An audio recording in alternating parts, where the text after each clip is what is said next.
Good morning, good afternoon, and good evening. I am Joey Francis, your life, love, and relationship coach. Thank you so much for joining me. If you've been married for years, or you've been with the same someone long enough to know the exact sound they make when they're annoyed, there's a good chance you've experienced some version of what I'm about to say. It may have happened to you. You may have done it to your partner or someone else.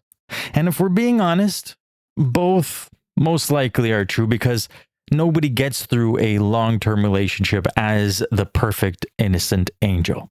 At some point, everyone has been annoying. Everyone has been annoyed. Everybody has said something sharper than they should have. And everybody has looked at their partner doing a basic household task and thought, how have you survived this long? But today's episode isn't about the dishwasher. Although, let's be honest, the dishwasher has probably ruined more peaceful evenings than we're willing to admit. This episode is about what happens when someone tries to show up in the relationship and gets made fun of or gets made to feel bad for trying. See, that's the real issue because relationships don't always lose warmth from one massive betrayal. Sometimes the warmth disappears through small moments that look or that don't look serious at first. A tone, a correction, a rejection, a sarcastic comment, a look at says, "Why are you like this?" And because each moment seems small, most people, they just brush it off. But those moments teach. Over time, your partner starts to understand what it feels like to come toward you. If helping usually leads to criticism, people notice. If affection is often met with irritation, they feel it. If asking for support turns into conflict, they remember.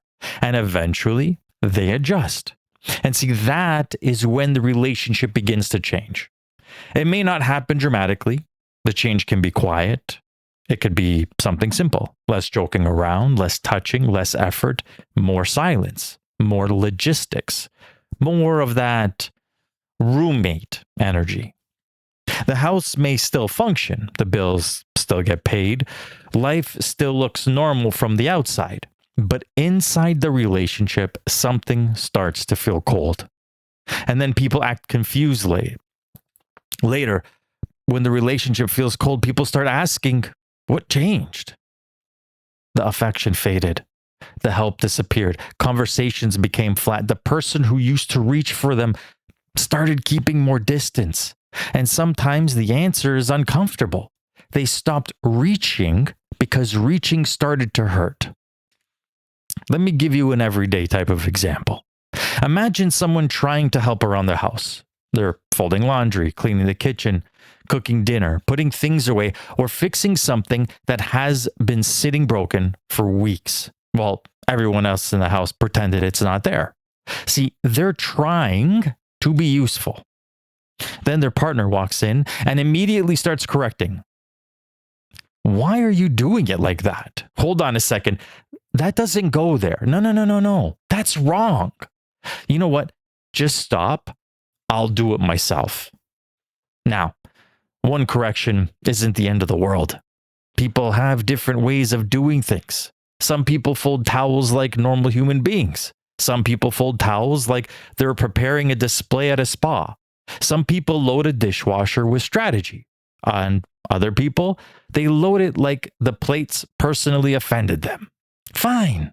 That's life. But when correction becomes the atmosphere of the relationship, the person being corrected doesn't just learn a better way to fold towels. They start learning that their effort is a problem. And after a while, helping feels risky. They don't know if they're going to be appreciated or inspected. They don't know if they're stepping into a partnership or walking into another performance review. So guess what they do? They stop volunteering. Then months later, the other person says, "You never help around here." And maybe by that point, They don't. But sometimes it's worth asking why. Because sometimes the person who stopped helping didn't stop because they were lazy. They stopped because every attempt became embarrassing, tense, or criticized to death. That doesn't mean they get a free pass. Adults should contribute. If you live in a house, you should participate in the house. If you have children, you don't get to act like you're guest starring in your own family. Basic responsibility should not require a parade. But hold on a second. There's another truth sitting beside that one too, though. If you want someone to participate, they need the room to participate without being micromanaged into resentment. You can't ask for help and then attack every imperfect attempt. At that point, you don't want support, you want control. And listen, I get it. Some people have very specific ways they like things done. And I guess that's fine. But if the towel is folded differently and still fits in the closet, maybe let the towel live. If dinner was ordered instead of cooked and everybody got fed, maybe just call it a win. Not every difference in method needs to become a statement about competence. Different is not always wrong. Now, let's move on to another kind of moment. Imagine someone walks up to their partner and tries to hug them. Maybe they're being playful. Maybe they're flirting. Or maybe they just had a random thought of, you know what, I really love this person and I want to bother them with hugs and kisses. Which, by the way, should be and is a real part of long-term love. Sometimes love is beautiful and romantic, and other times it's someone bothering you while you're clearly doing something and hoping you find it adorable. So they go in for the hug and their partner pulls away with irritation. Stop! You're being annoying. Now, before anybody twists this into something it's not, your body is still your body inside a relationship. Nobody's entitled to touch you whenever they want. You're allowed to need space. You're allowed to be tired, stressed, overwhelmed, distracted, not in the mood, or just not wanting physical contact at this very moment. That part, non-negotiable. But the way you communicate it matters. There's a big difference between saying, honey, give me a minute. I'm overwhelmed. And saying, stop. You're so annoying. See, one protects your boundary. The other makes your partner feel unwanted. And if someone feels unwanted enough times, guess what? They learn. They start protecting themselves. They stop taking the same emotional risks. The random hugs become rare if they just don't stop all that completely. The flirting slows down. Playfulness starts to feel dangerous. Then, somewhere down the road, someone says, you don't show that you love me anymore. Like, we're not affectionate anymore. And guess what? They're probably right. But before asking why the affection disappeared, maybe it's fair to look at how that affection was received when it was still being offered. See, that's the uncomfortable part. Self-awareness. A lot of people miss the version of their partner that used to reach for them, but they don't always remember how they responded when that person was still reaching. And listen, this goes both ways. A husband can make his wife feel needy for wanting closeness. A wife can make her husband feel annoying for trying to be affectionate. A boyfriend can criticize his girlfriend until she stops sharing. A girlfriend can dismiss her boyfriend until he stops opening up. This is not a gender issue under any circumstance. I mean, this whole podcast, I try to stay right down the center here. This is a relationship atmosphere issue.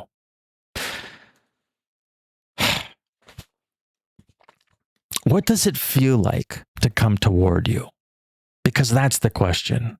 See, some people are very easy to love in theory, very hard to approach in real life. Some people want closeness in theory, but it make it hard to approach them in real life. Affection gets treated like an interruption. Help gets criticized instead of appreciated. Honesty turns into conflict. Playfulness starts to feel embarrassing. And eventually, the partner adapts because they learned the rules of the room. Now, there's another story we have to bring into this because this episode can't only focus on the person who feels rejected or criticized. There's also the person who feels like they're carrying everything. Picture someone saying, I have to do everything around here. I have to tell my partner what needs to be done. I have to remind them again. Then, when they finally do it, it's done so badly that I might as well done it myself. I feel like I'm living with a child. Now, here's the thing. A lot of people, a lot of you guys out there probably understand this and resonate with it. Especially when someone works, comes home exhausted, looks around, and feels like the entire house is sitting on their shoulders. The laundry, the dishes, the meals, the kids, the appointments, the school forms, the groceries, and the emotional calendar of everyone's life. That weight builds resentment when it isn't shared. So when that person says, I need help, it may not come out as a request. It may come out as someone barking an order. It comes out with sarcasm. It comes out through slammed cupboards and that very specific sighs that says, apparently I'm the only adult here. And let's be honest, nobody has ever felt love by slamming cupboards. The problem is that the other person usually reacts to the tone instead of hearing the need underneath it. One person says, I'm asking for help. The other person says, no, you're talking to me like I work for you. That's where couples get stuck because both people have a point. You can't treat someone like an employee and expect them to show up like a partner. But see, you can't also act like a helpless visitor in your own home and expect your partner to stay soft forever. That is the balance. Some people really do need to step up. They've been too passive. They've allowed their partner to carry too much. They wait to be asked instead of noticing what needs to be done. Then, when they finally do something basic, they act like they deserve a standing ovation. Well, no. Putting your socks in the hamper is not heroism. That's just being civilized. So yes, some people need to contribute more. Pay attention. Learn how your own home runs. Stop making your partner carrying the mental load, then getting annoyed when they tell you what needs to be done. At the same time, the person asking for help has to look at how they're asking. A request should bring someone in closer. A command puts them beneath you. When you say, can you take over bath time tonight while I clean the kitchen? I'm overwhelmed and I need us to work together. You're giving your partner a clear way to help. When you say, really? I have to do everything myself? You may be telling the truth, but you're also lighting the match. And I understand why it happens. By the time someone speaks that way, they're usually already exhausted. They've already asked, they've already felt unseen. They may be speaking from the frustration of doing too much for too long. But if the only way you ask for support is through anger, you may get compliance, but you're going to get it without closeness. And see, here's the thing. Partnership. We love each other. Closeness is what you actually want. You don't just want the garbage taken out. You want to feel like you're not alone in the life you're building. You want a partner, not another responsibility. So say that. Tell them you're overwhelmed. Tell them you need the two of you to feel like a team. Tell them you can feel resentment building and you don't want that to become the relationship. Tell them you need to notice more before you reach the point of breaking down. See, that kind of honesty has a better chance of being heard. And if you're the person being asked, don't use the delivery as an excuse to ignore the responsibility, because that happens too. Someone says it badly. Now the whole conversation becomes about tone. Well, I would help, but I don't like how you asked me. Okay, maybe the tone was bad. That still doesn't mean the need underneath it disappears. Are they drowning? Have they been carrying too much? Have they asked before and felt ignored? A bad tone does not excuse disrespect, but it may be pointing to a real problem. If you care about the relationship, ask what's underneath it. What do you need from me right now? That question can change everything, because partnership means being cared about. Partnership means caring about the need underneath the complaint, while still caring about how the two of us or the two of you speak to each other. That's the work. When we bring these stories together, the pattern becomes clear. A corrected person may stop helping. A rejected person may stop reaching. An overwhelmed person may start asking through resentment. And that's how couples begin protecting themselves from each other. One person tries to control the room, the other withdraws. Criticism enters, silence follows, and because everyone feels hurt, everyone believes their reaction is justified. But justified reactions can still damage a relationship. Your reaction may make sense. You might be exhausted, rejected, overwhelmed, or tired of feeling like nothing changes. But if the way you protect yourself keeps making the relationship less safe, the reason doesn't erase the damage. And see, this is why I continuously say self-awareness matters. See, this is the point where the episode has to stop being about your partner and start being about you. Because it's very easy to listen to this and think, yes, Joey, exactly. My partner needs this episode. No. Well, I mean, probably yes. But you need it too. You need to ask yourself, how do you respond when your partner tries? Do you notice effort before you correct the method? Does affection still feel welcome, even when the timing is wrong? When you need help, do you speak like someone who wants partnership, or do you sound like a manager who's tired of bad staff? If your partner brings up hurt, do you get curious, or do you start defending yourself before they even finish the sentence?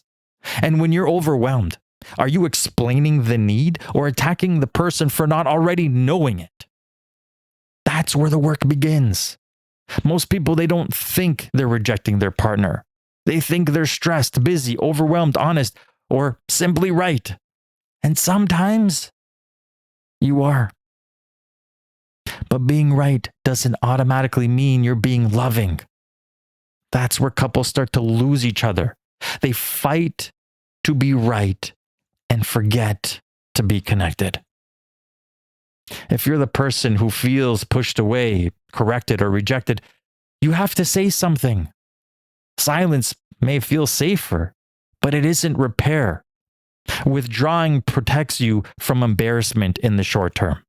It also starves the relationship over time. Again, I understand why people do it. If you don't try, you can avoid the rejection. If you don't help, you avoid the criticism. Hey, if you don't reach, nobody can push you away. But that protection comes with a very expensive cost. Eventually, your partner is living with a colder version of you, and they may not understand how you got there. So bring it up when things are calm. Not during the fight, not while you're folding laundry with the aggression of someone building a legal case. not while both of you are already defensive. Choose a better moment when both of you are calm. In fact, I'm pretty sure I didn't invent this idea, but I love this idea and I've used it myself, including telling other people. Schedule a time every 2 to 3 weeks to discuss exactly these types of things. Essentially, a safe environment for both of you to essentially air out anything and everything, but not with aggression, with compassion and understanding. You have to be very specific. When I try to help and I get corrected right away, I start feeling like I can't do anything right. I know you may not mean it, but that's how it lands for me. Or when I try to be affectionate and I get pushed away harshly, I start feeling unwanted. And I know you're allowed to need space. I'm just asking for a nicer way for you to say it to me. And you can also say, when you tell me you feel alone with everything in the house, I want to understand what you need from me. But I also need us to talk in a way that doesn't make me feel like your employee. These are real conversations. And it's going to be awkward. Fine. Awkward is better than resentment. And if you're the person hearing this from your partner, don't rush to defend yourself. Remember compassion.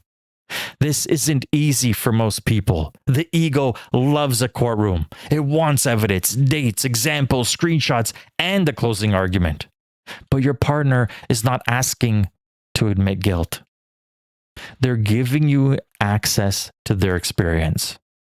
Don't waste that moment trying to prove them wrong, because essentially you're trying to tell them that they shouldn't be feeling something. Get curious instead. Don't turn it into a courtroom. Find out when it feels that way, what you said that landed badly, and what would make the next moment easier for both of you. That's what care and compassion look like. And care is what repair needs. If you only care about proving your intentions were pure, you'll keep hurting people and calling it a misunderstanding. Now, how do you stop the pattern? Start smaller than you think. If your partner helps, thank them before you correct anything. And I mean a real thank you, not the kind that sounds like it came with a knife. Say, thank you so much for doing that. I appreciate you. Then if something needs to be adjusted, speak with respect. Do you think it would be okay if I show you how I usually do it? And that could possibly land better. Instead of, why do you do it like that? But here's the thing, honestly, if the task is getting done, maybe learn to live with it rather than making it a teachable moment. If your partner reaches for affection and you don't want it right then, protect the connection while you protect your space. Try this. I love you, but I'm really feeling overwhelmed right now. Even, I love that you love me like this, but could we please be close later? That can change the entire emotional temperature of the moment. That tells your partner the timing is wrong, not what they're doing is wrong. If you need help, ask clearly. Don't hint through anger. Don't slam things and hope your partner suddenly develops psychic powers. Don't walk around citing like you're starring in a one-person play called Nobody Helps Me. Ask what you need. Can you handle dinner tonight? Can you take the kids for an hour? Do you mind cleaning the kitchen before bed? Be clear, be respectful, and be direct. And if you're the person being asked, do the thing without needing a marching band. Chances are you live there too. That is your home. That life requires both of you. If you don't know what needs to be done, start noticing or ask, my love, what needs to be done tonight so that we can both sit down sooner? That question is literally romance for adults. I'm telling you right now, at a certain age, romance is not always candles and roses. Sometimes romance is hearing, sweetie, you don't have to worry about it. I already handled it. And just a sidebar here, I've seen a million women's profiles on dating sites and a million women that I've talked to that say that's attractive. And if you don't believe me, ask any woman yourself. Now, let's talk about quality for a second, because yes, effort matters, but effort also has to be real. See, if someone does a task badly on purpose so they won't be asked again, that is not an innocent mistake. That's weaponized incompetence. And we should call that what it is. If someone says, I don't know how to do laundry, but they can use a phone to Google something you said to prove you wrong, maybe they can figure out the laundry too. I mean, as adults, generally speaking, we shouldn't be able to learn. And see, partners will want to learn. Nobody is born knowing how to run a home, communicate well, love gently, or manage stress. These are skills. If the relationship matters, you should be willing to learn them, or they should be willing to learn them. But learning requires room to try. You have to let them try. They have to let you try. There has to be balance. The person doing the task needs to make a real effort. The person receiving the effort needs to allow space to learn. That is how two people become a team. Not through control or resentment, through patience, communication, humility, and the willingness to admit, maybe I'm contributing to this too. That last part is where many people struggle. Everybody wants the other person to change first. The overwhelmed person waits for help before they soften. The withdrawn person waits for softness before they help. The affectionate person waits for warmth before they reach again. The touched out person waits for better timing before they respond with kindness. And around it goes until both people are stuck in a vicious circle where everyone is waiting and nobody is moving. Somebody has to interrupt the pattern. Someone has to be mature enough to say, I don't like how we're doing this. See, it doesn't blame one person. It doesn't crown the other person as innocent. It puts the pattern in front of both of you and says, this is what we're doing. This is what we need to do for this to work. That's where a relationship should be. The problem is the pattern. The two of you are supposed to be a team. Again, partnership. This isn't about me versus you or you versus me. If you've already stopped trying, be honest before the silence becomes permanent. You can say, I've noticed I've pulled back. And I don't want that to become who I am in this relationship. See, that sentence is powerful because it takes accountability without pretending nothing happened. Then explain it. Tell them you started pulling back because helping felt criticized, affection felt rejected, or you didn't know how to talk about what was happening inside you. That gives the relationship a chance to understand you. And if you're the person who feels overwhelmed, don't wait until you hate your partner before asking for support. See, a lot of people wait until resentment is already sitting at the table, eating snacks, and making itself comfortable. By then, even a simple request comes out sounding like a relationship is on trial. Ask earlier, ask clearer. And if you've asked before and nothing has changed, make the conversation more serious, not more vicious. Say, I'm becoming resentful because I feel alone with the responsibilities. I don't want to feel that way towards you. We need a better system. That is direct. That is honest. That is an attempt to protect the relationship because the goal is not winning the argument. When two people in a relationship argue, nobody wins. Not proving who does more, not keeping score until both of you feel defeated. The goal is to stop the relationship from becoming a place where both of you feel alone. And listen, grand gestures are nice. Vacations are nice. Date nights are nice. Flowers, compliments, surprise dinners. All of that is beautiful. But the health of a relationship is usually decided on a Tuesday. The kitchen, the hallway, the 5 minutes before bed, the request for help, the rejected hug, the imperfect attempt. That's where love is either protected or damaged. So the next time your partner helps, pause before correcting. When they reach for you, soften your response if you need space.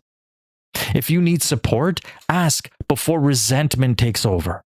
And when your partner brings up hurt, listen before defending. These are small changes, but small changes repeated over time become the relationship. That's the part people miss. You don't usually wake up one day in a cold relationship by accident. You got there through repeated moments. Repair works the same way. You don't fix everything overnight. You create different moments. A calmer correction, a clearer request, a real thank you, a softer no, a more honest conversation. That's how you gain warmth back. Because love needs more than commitment.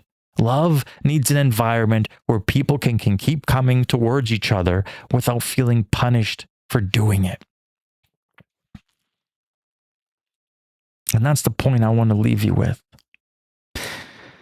If your partner stopped helping, look at what happened when they tried. If they stopped touching you, look at how they were received when they reached. If they seem distant, ask whether closeness has felt safe. If they don't step up, ask whether you've made room for them to do things differently while still expecting real effort. And before you blame everything on the person beside you, ask the harder question. What does it feel like to be loved by me?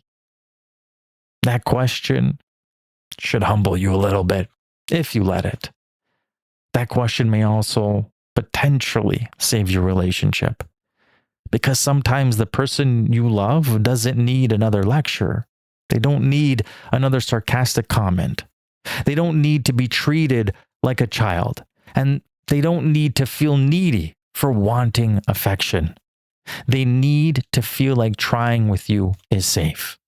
If both of you can give each other that, you might be surprised by what returns.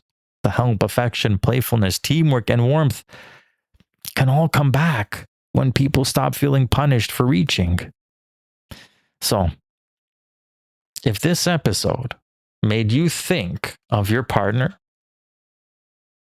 I mean, not good, but good self-awareness,